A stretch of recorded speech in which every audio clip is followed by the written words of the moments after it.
Hi, everybody. It's Josh with Talk About Trek, and we are back after kind of a prolonged break.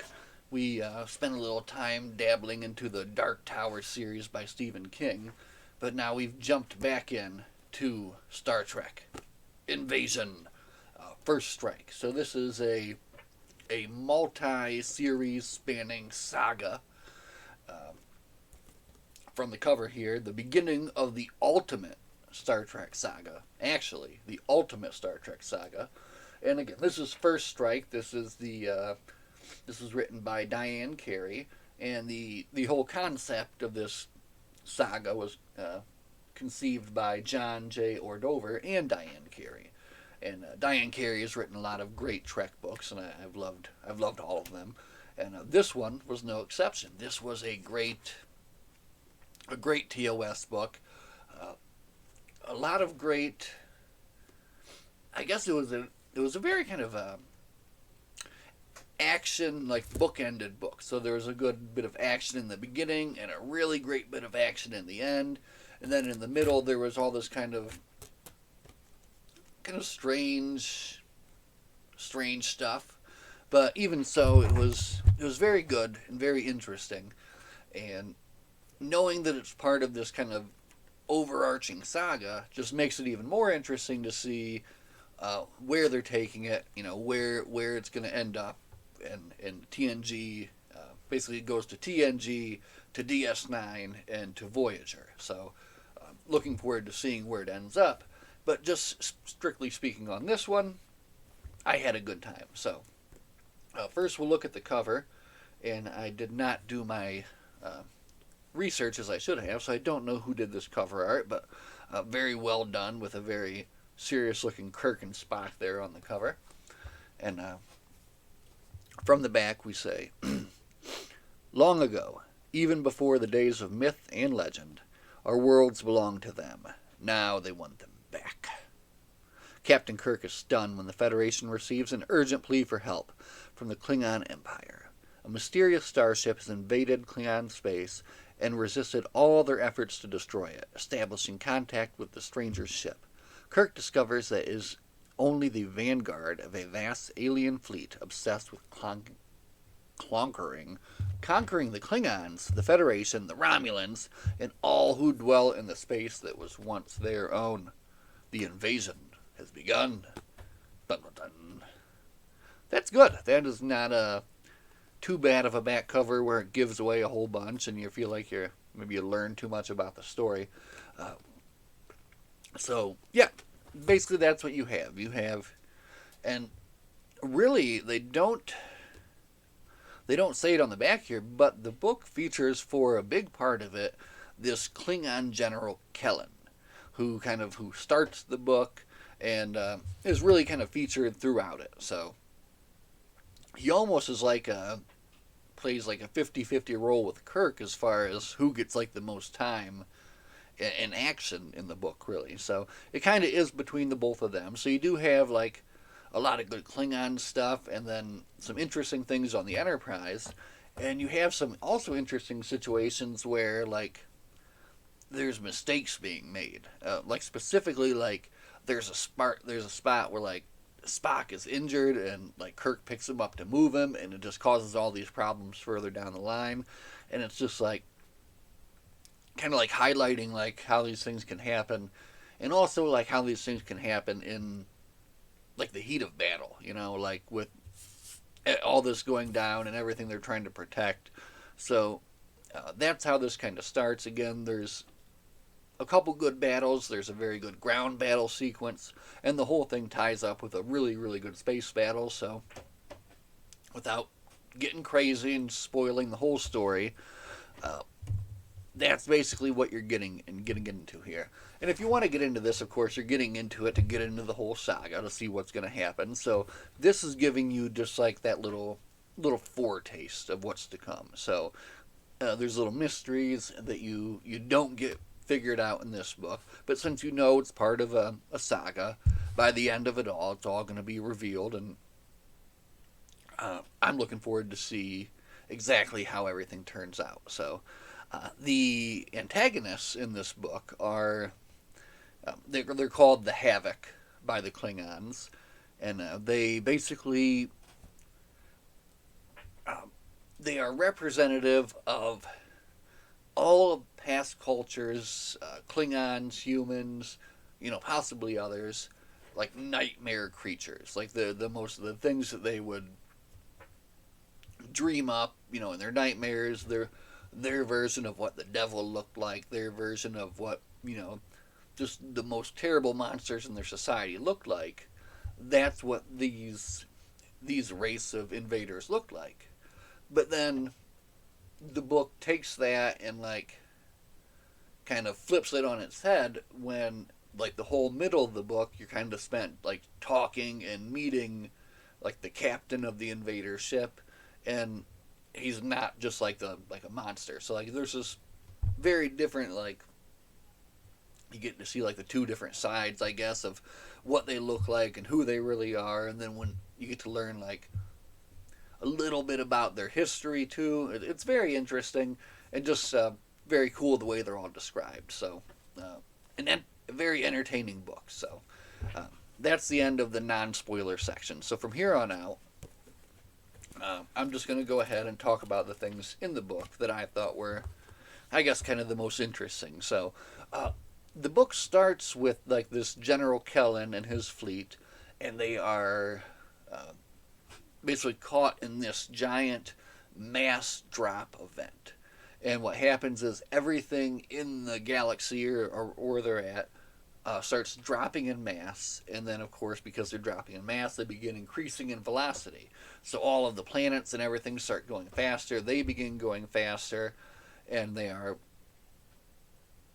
kind of, there's like nothing they can do about it. At the end, the Klingons are able to kind of raise their shields enough so that they can protect themselves from this mass event, while like most of the galaxy around was destroyed. And then after that's done, there's kind of like a big tear in space, and the ship comes through.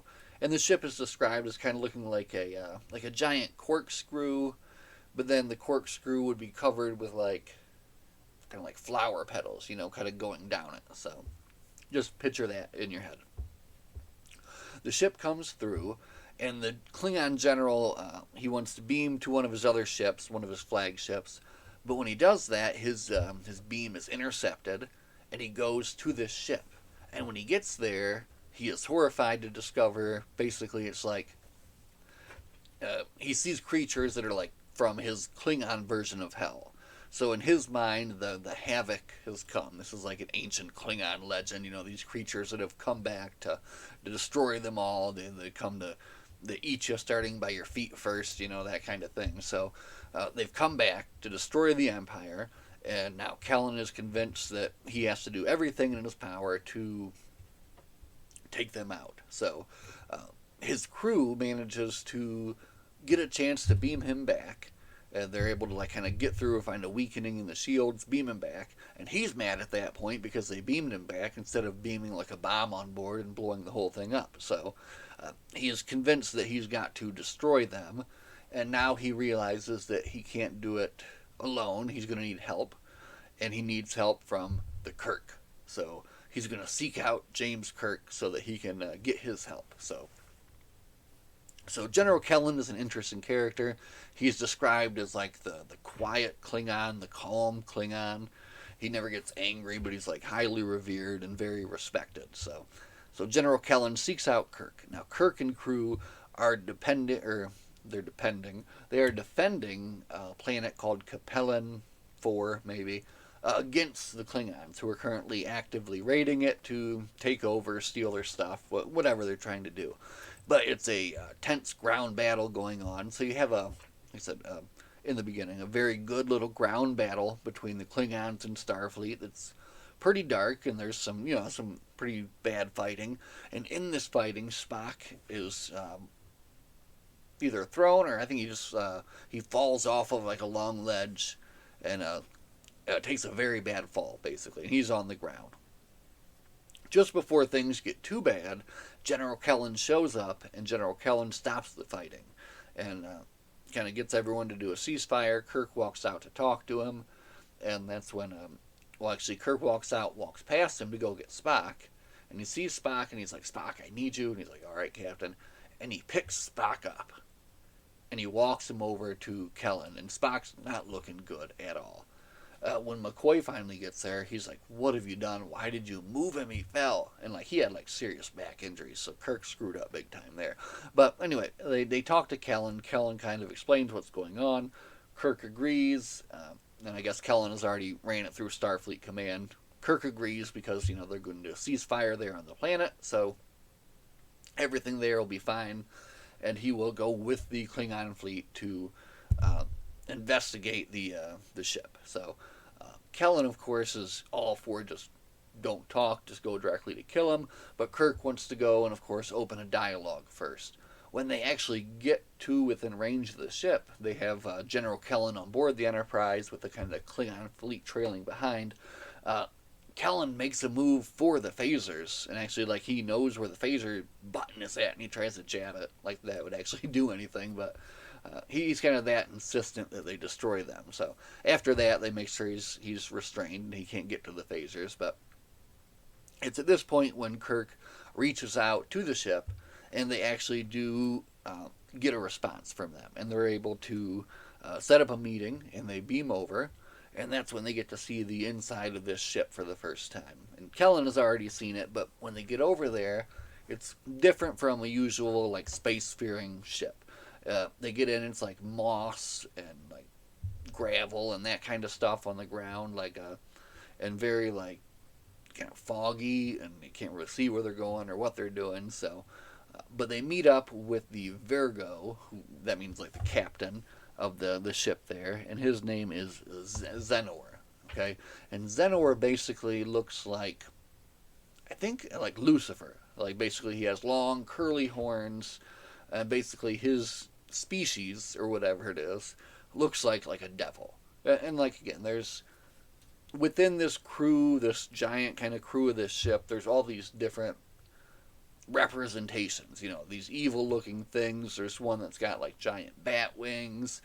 They describe one that's got something that looks like snakes on its head. So just kind of all of the images that different cultures have had and kind of worked up over the years are all crew of this ship. An actual, and it's at this point when you get a little bit of backstory where the Virgo or Zenor tells Kirk basically that they are a species that was like banished, like something like 5,000 years ago, to a far part of the galaxy, where at first they were left to fend for themselves, and they kind of warred amongst themselves, and they fought, and eventually they learned to come together, and they kind of banded together all their different species, and then they became this kind of one unified group with this one unified goal, which was to destroy the conquerors, the people who threw them out in the first place.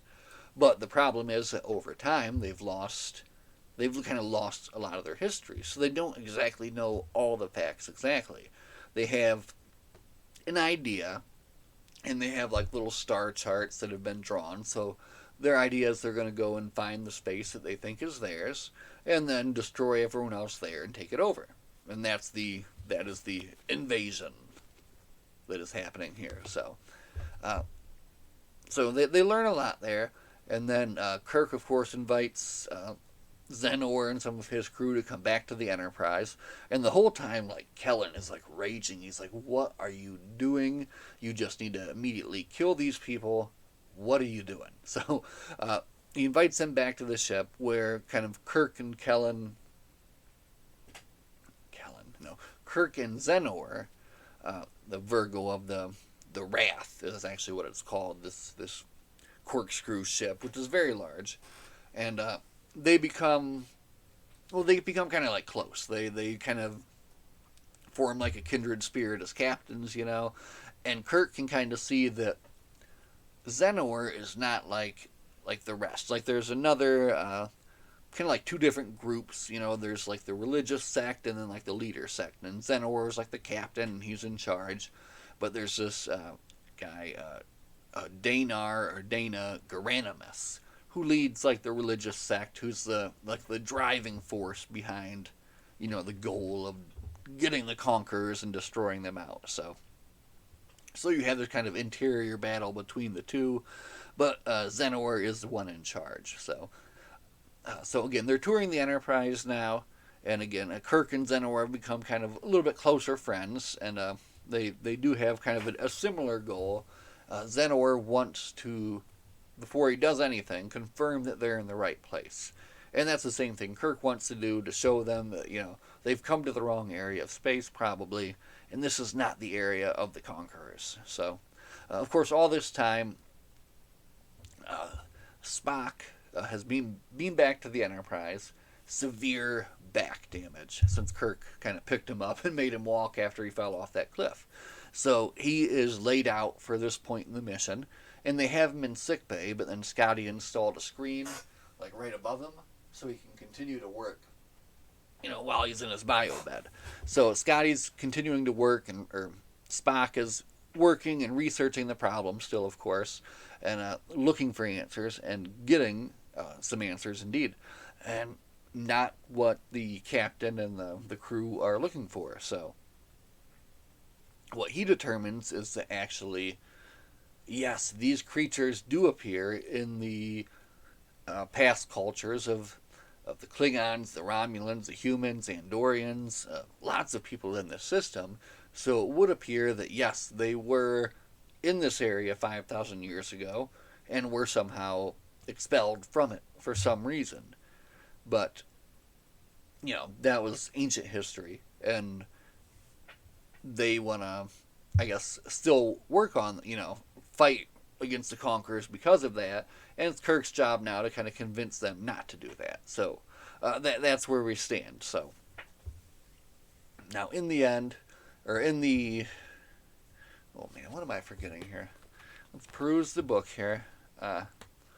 They were, oh yes, okay, they were touring the Enterprise, all right, the crew of the Wrath, and Captain Xenor, but General Kellen is still on board the Enterprise too.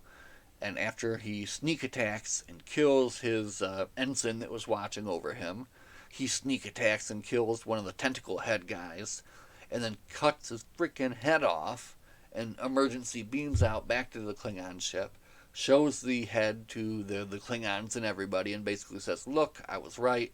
These guys are the havoc, the monsters that have come to destroy us. And he kind of rallies the whole fleet to come destroy the big corkscrew ship, the Wrath, So Kirk finds out what's going on, is of course very upset. He's lost his crew and has lost a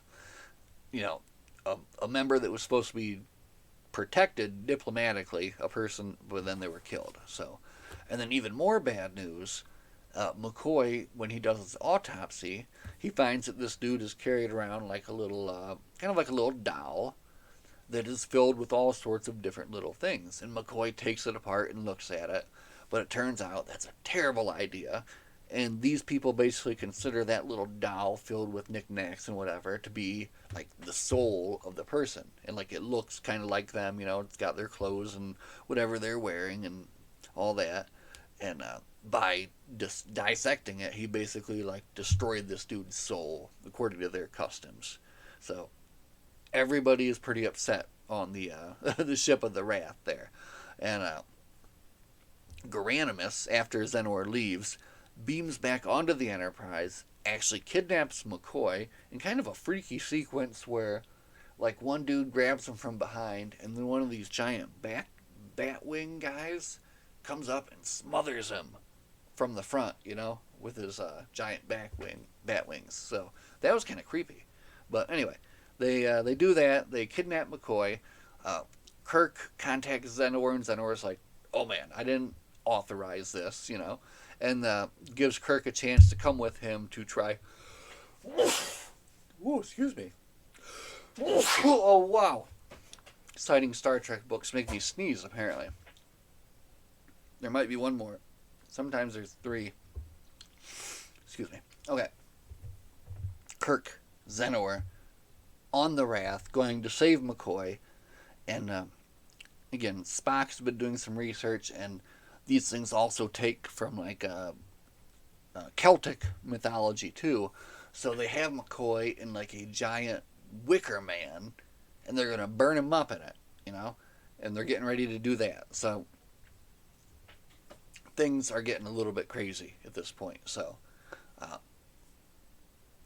it's at this point when Xenor kind of questions Garanimus, and they get into a little bit of a brawl, and then a fire starts out, and kind of things all just kind of get out of hand at this point.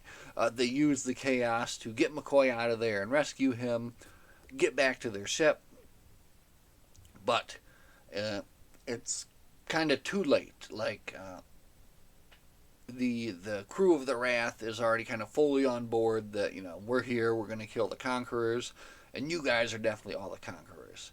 And the other bad news is they have all of Spock's research, so they kind of know the history that they know as well, too, at this point. So they've decided, we're just going to come get you. So the Klingon fleet has finally showed up, and they're ready to do their attack. The Enterprise at this point just kind of has to stand back and stand out of the way. They're not ready to jump in on either side yet. The Klingons are able to do nothing to this ship. Everything they fire at the ship is basically dissipated, and then when they start returning fire against them, they're just kind of knocking them out in one shot. Spock, of course, notices that they seem to be kind of absorbing the shots and then using that energy to knock them out. They try to tell the Klingons about that, but they don't really pay attention. So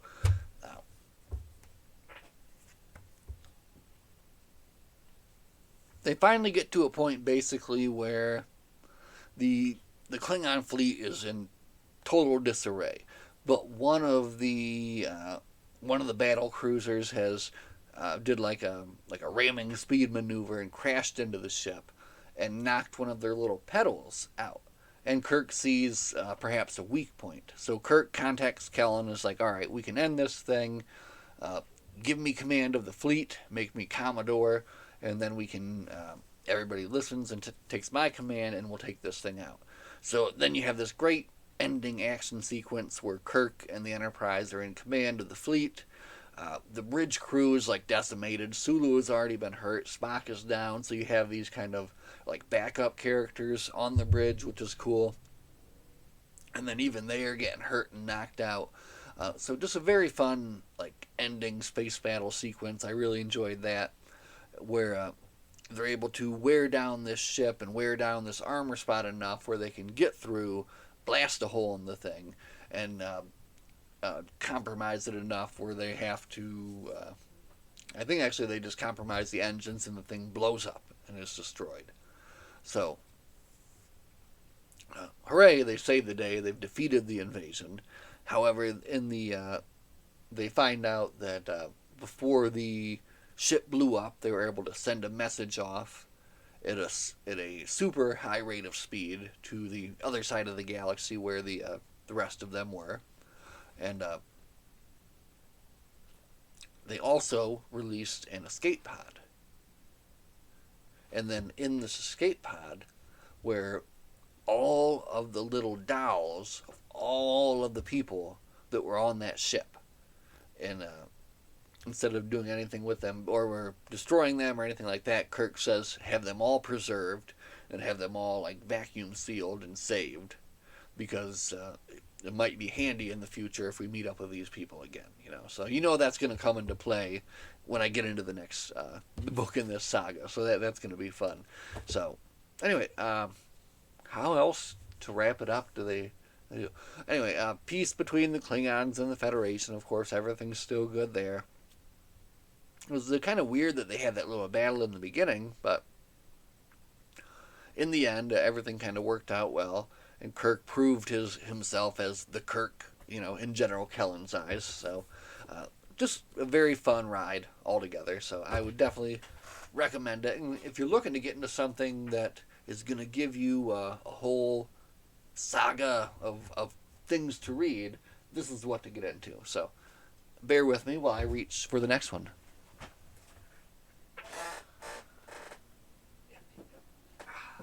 So after this, we are on to Invasion Book 2, which is The Soldiers of Fear, written by Dean Wesley Smith and Christine Catherine Rush. Rouse? Rush? I don't know. But anyway, that's what's next, this one. And definitely looking forward to jumping into that. So that will be real soon. And the third book is on its way in the mail. I thought I had it, and I did not. So that will be coming as well. So this has been a really fun start to this series. I'm really glad to see where it's going to go. And really happy to sit here and talk with you all about it for the past 25 minutes. But I tell you what, we are going to end it right there. And we're going to say live long and prosper, as always. And we'll see everyone in the next one. Have a good night.